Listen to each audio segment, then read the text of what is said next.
Kemudian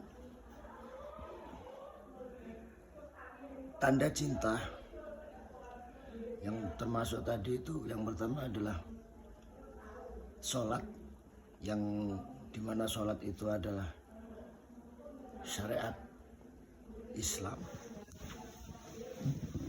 Kemudian selanjutnya adalah dengan kita menuntut ilmu. Nabi kita Muhammad SAW pernah bersabda,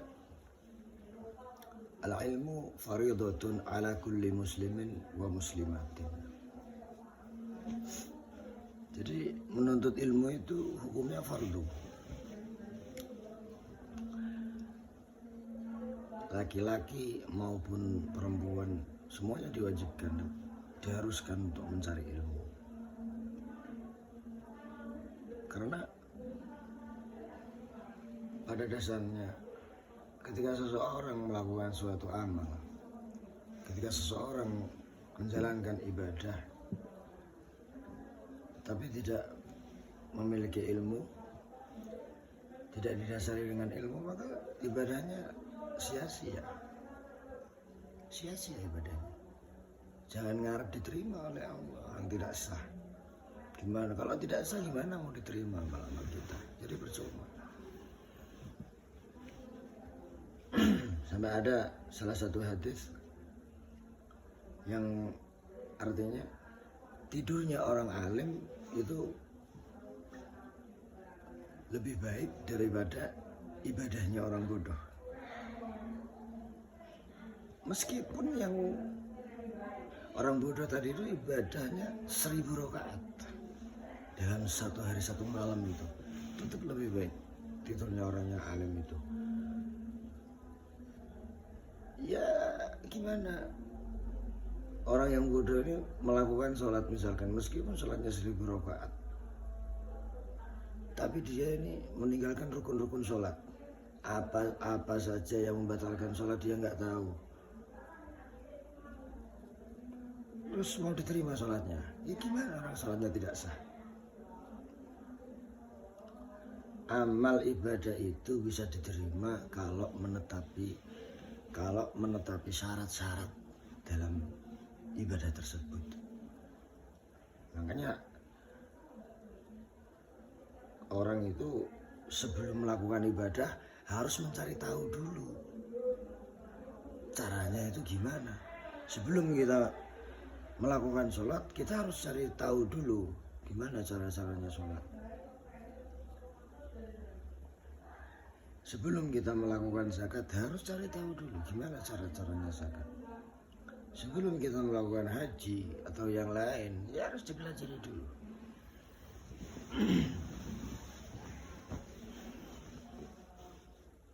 Biar amal ibadah kita itu tidak sia-sia. Makanya yang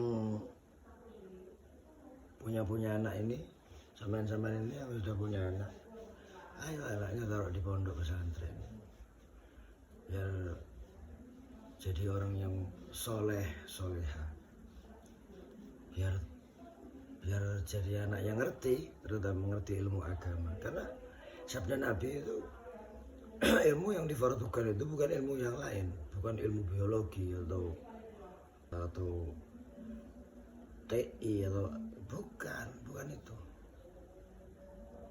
Yang disabdakan Nabi al ilmu faridatun ala kulli muslimin wa muslimatin itu adalah ilmu agama. Apa artinya biologi tinggi-tinggi? Apa artinya sekolah sampai ke Inggris? Apa artinya sekolah sampai ke Belanda, ke Inggris, ke Spanyol, ke Prancis? Semua dunia dikelilingi hanya untuk sekolah, tapi tidak mengerti agama sama sekali. Rugi, buang-buang waktu itu, sia-sia. Walaupun Anda kaya, walaupun mobilnya Anda Alphard, walaupun rumah Anda mewah tingkat 10, buat apa? pondok pesantren itu tidak identik dengan kiai atau ustadz. Ketika saya bertanya kepada salah satu seseorang agar memondokkan anaknya, apa jawabnya orang itu? Anak saya nggak akan saya jadikan kiai, anak saya nggak akan saya jadikan ustadz. Jadi nggak penting mondok, jadi nggak saya pondokkan. Pondok itu bukan masalah kiai atau jadi ustadz, jadi nggak harus orang pondok itu jadi kiai atau ustadz, itu bukan menjadi salah satu tujuan. Tapi bagaimana seseorang tersebut pada pos-pos kehidupan masing-masing di dalam masyarakatnya itu dihiasi dengan nurul ilmi, cahaya ilmu. Banyak contoh yang kita saksikan dari media-media, televisi ataupun media sosial. Hampir setiap hari kita menyaksikan pejabat ditangkap, korupsi, polisi tembak polisi dan lain sebagainya. Hampir setiap hari. Karena apa? Karena tidak adanya cahaya ilmu. Kita lihat orang kaya dengan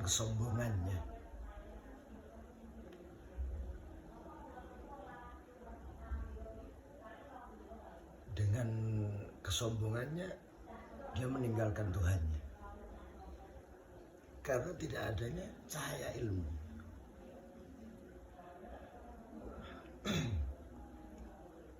Ketika seseorang ini di kepemerintahan atau di lembaga apapun, ketika dimasuki oleh cahaya ilmu, insya Allah akan membawa nur.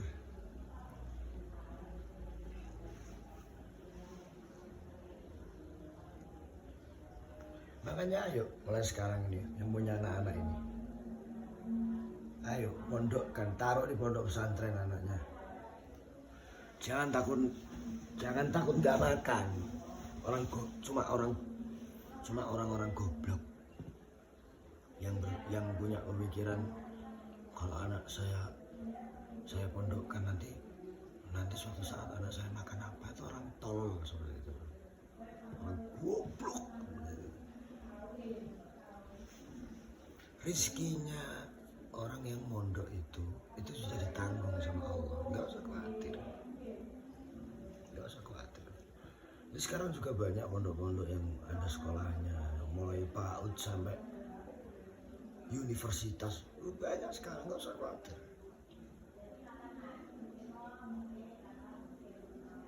Wakil presiden sekarang itu lihat siapa, Kiai Ma'ruf Amin, orang mondok itu, lihat bisa. Jangan dikira nggak bisa. Masa depan suram, kata siapa? Masa depan suram, sok tahu sekali. Jangan mondok, nanti masa depanmu suram. Sini bawa orangnya, suruh sini ya. Pak injek mukanya kalau ada orang ngomong seperti itu. Nggak tahu rasanya.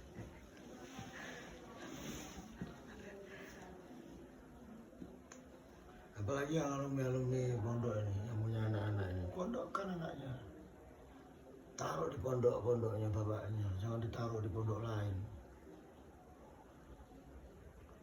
Mondok di Gedung Lewung, bapaknya mondok di Gedung Lewung, anaknya mondok di Gedung Lewung salah satu. Misalkan ada anaknya 3, taruh salah satu di Gedung Lewung, biar terus menerus nih, regenerasi namanya.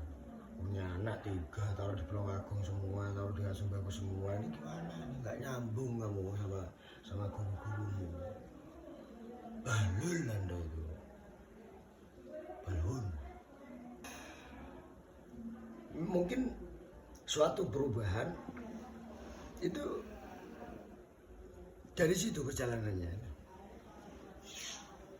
Dari situlah perjalanan seseorang untuk mencapai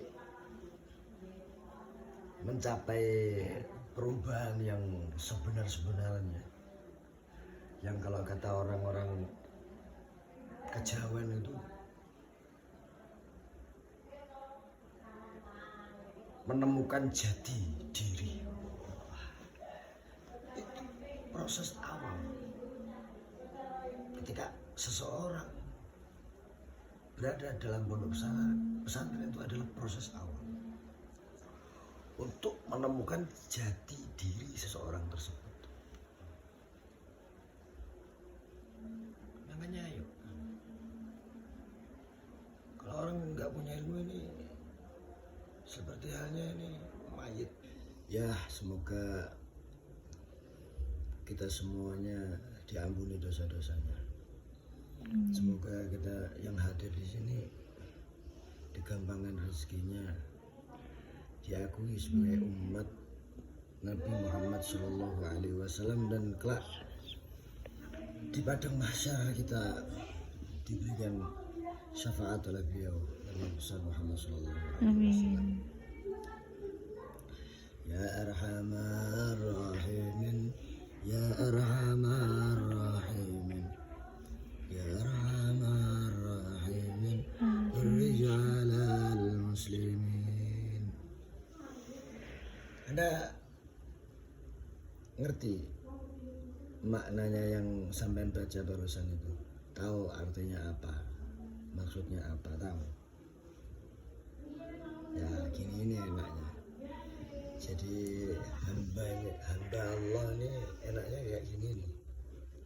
Jadi kita ini doa, meskipun kita nggak paham sama doa kita tersebut, itu tetap diterima oleh Allah. Ada satu cerita,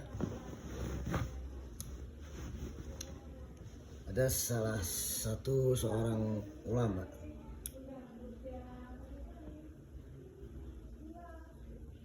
beliau adalah seorang habib dari Yaman. Beliau ini dakwahnya ke Prancis, Afrika, maaf salah. Beliau ini dakwahnya ke Afrika. Kemudian ada salah satu seseorang, orang Afrika sana, itu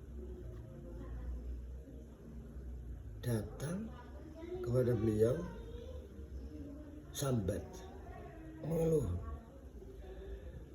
karena katanya itu setiap kali dia ini punya toko, setiap kali dia ini tutup tokonya pas waktu Natal itu, ya mungkin seminggu sekali lah ya.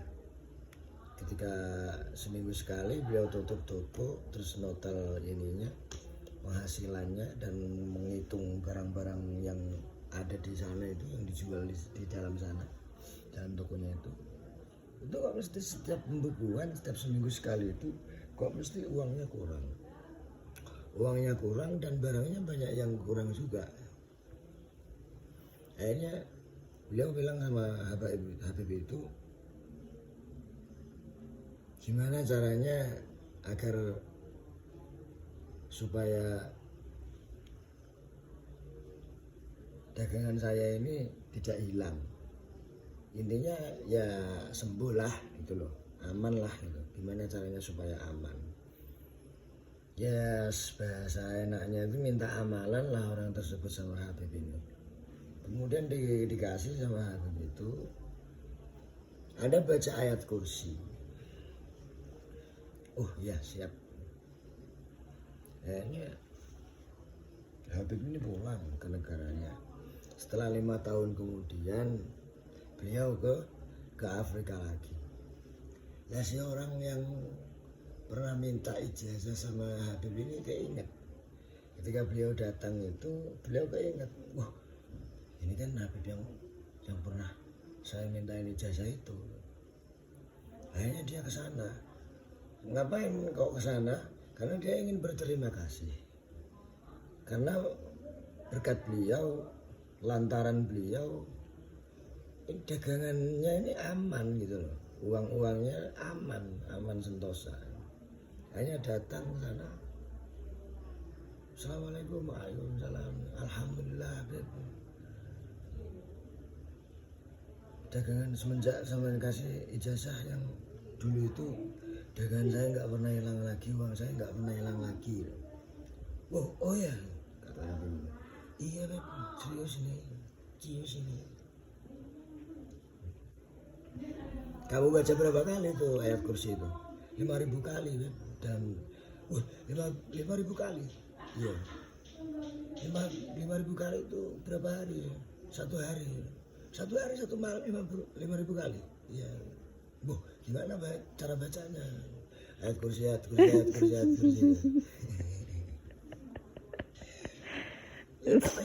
Mandi gitu.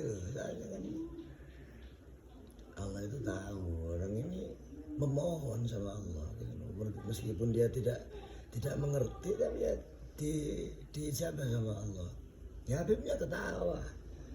Kamu ini bukan itu yang saya maksud. Ayat kursi itu Allahu la ilaha illa wa la ilaha illa akhiri itu. Tapi tetap mandi saja. Itulah kuasa Allah. Itulah Allah Subhanahu wa taala yang Maha mendengar. Maha mendengar, maha apapun, maha segala-galanya. Hasbunallah wa ni'mal